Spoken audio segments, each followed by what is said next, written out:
Hi everybody, Ian Bremmer here, and I have your world in more than 60 seconds. As long as coronavirus is with us, I'm planning on expanding the format. You know that's the way it works. Have your questions. Let's see what we're talking about. Number one, what police reform will result from Trump's executive order? On the one hand, it is a recognition that very strong and across the board, pretty bipartisan support in the United States for police reform. And so he has to respond, and he can respond. I mean, the fact is that one of the most broadly supported bipartisan policies in the U.S. that come out of the Trump administration was penal reform.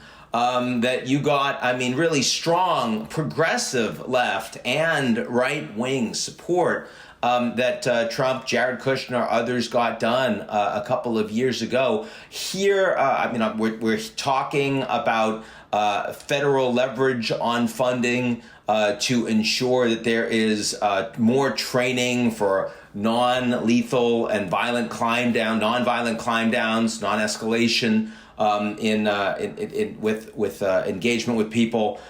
There's talk of ending chokeholds.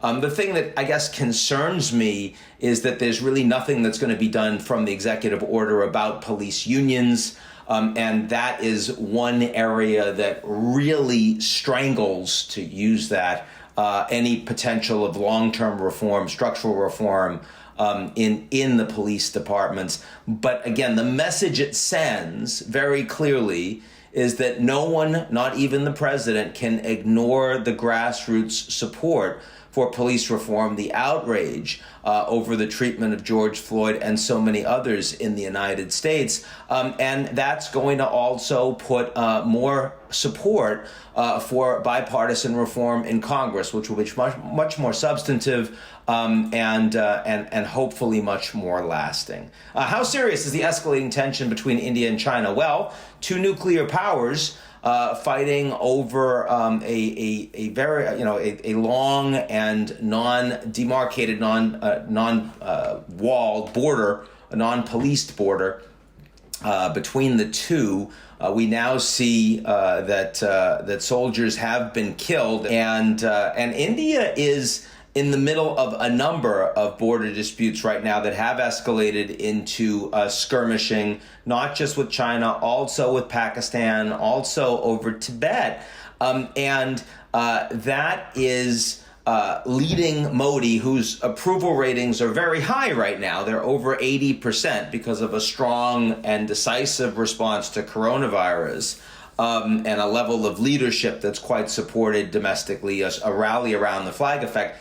It's going to lead to a lot of xenophobia in India. So it is something we should, I think, watch out for, not because I think this is going to precipitate World War III, but rather because greater Indian nationalism, as driven by a leader who has shown himself very savvy and capable of using that, could lead to more broad confrontation, strategic confrontation, and maybe even realignment between India and the subcontinent that has always wanted to steer clear of broader great game geopolitics, and a China that's feeling increasingly insecure and besieged by its bad relationship with the United States, really doesn't want a very bad relationship with India right now, but it might end up getting one. What's going on between North Korea and South Korea? Well, North Korea, in North Korean fashion, blew up this liaison office, literally exploded it inside North Korean territory. No one in it, nobody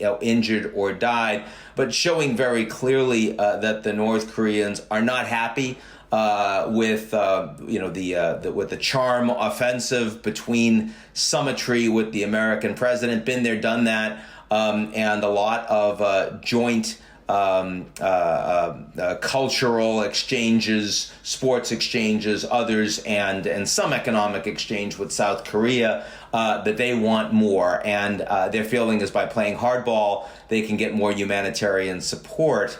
Particularly important for them with the global economy doing badly and therefore trade with China not being what it was a year ago. Having said that, no tests of ICBMs, no nuclear tests, nothing that would precipitate a significant response from President Trump himself. And that seems to be the most important point, is that North Korea wants me to be answering this question. They want headlines in the news. They've got that. But it does not in any way appear that they're trying to create a real confrontation. With President Trump maybe on the ropes, certainly with a tougher election in front of him in November, I think that the North Koreans would like a reset from a period of more diplomatic normalization with either a second Trump term or with Biden. But that's very different from saying they're itching for conflict and brinksmanship with the United States. Doesn't seem that way. The fight against COVID-19 continues. What is the update? The update is a lot more or reproduction rate over 1.0, so exponential in a bunch of U.S. states. That's the bad news, linked to opening of the economy and opening in a much more dramatic and immediate way than we've seen, for example, in Europe. It does seem pretty clear that linked to those openings are a lot more cases. We're seeing that in Florida. We're seeing that in Texas. We're seeing that, in fact, across the American South and in some cases in the West as well. About 18 states now that have an R of 1.0 or higher. So again, exponential growth of new cases. That's the bad news. The good news is that death rates are still quite low in the United States compared to where they were a few weeks ago. Now, of course, death rates lag new hospitalizations, so that's a danger. It's still early to say that we're in a better place. I think this is, I'm getting more concerned, frankly, that the U.S. economy is going to have a longer hit that comes off of this not second wave, but extended first wave that we're still in very much in the United States. Meanwhile, you've got countries all over the world, developing countries, that clearly have people that have been under lockdown.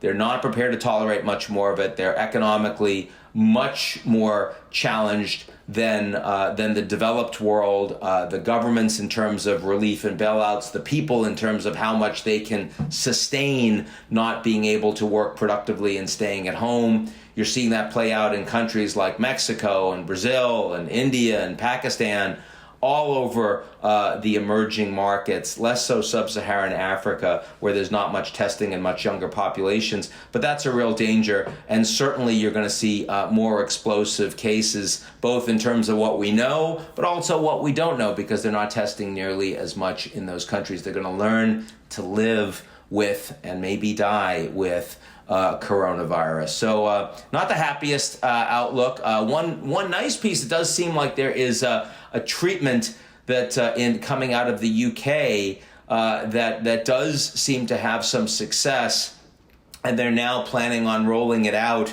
to those that are hospitalized and have severe